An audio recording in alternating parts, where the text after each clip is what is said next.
Hello sa mga likiog naong karon kay napatay ang over sa pag-aristo kay Duterte. Magsabaw sa tanawa na hugasan sa nato ang isda, gihiwa na siya. Hinaya ang tubig yot kay dili na ba ikaw magbayad. O kana hugasi yot, hugasi og tarong para mawala ang langsa. Ana o kana tanan. Hugasi tanan og kana ikaduha na pud. O tanggala sa nang bara kay masuko ang tag-iya. O kana hiwain na. Hiwai, unya, dugay kayo ka maghiwa. O after 48 years, o nara gibutang nga nag-asin. Unya, giprito na. O hinahinay og prito, kay madugmok na.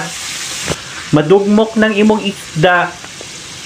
O, pag isiparita nato pagkahuman. O ana. So pagkahuman ana o magiwa sa taog lamas o nay kamatis, nay sibuyas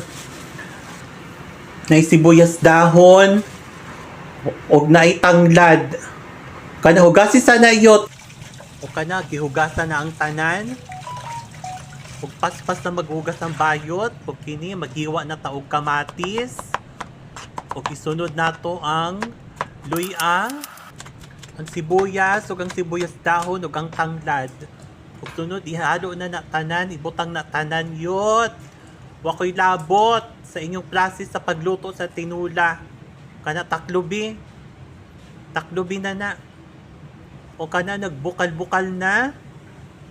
O naara, ginunod na tanan. Ihalo yot, ihalo. Ayaw pasagdi. Ihalo ta na para mulasa. O kana, o, lami na siya. Pagkahuman, ibutang na ang isda. O hinahiyot kay mo isda, nadugbok na.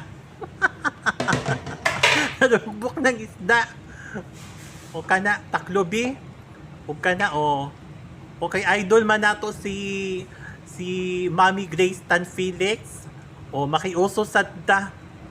O kana in 1, 2, 3, okay na to.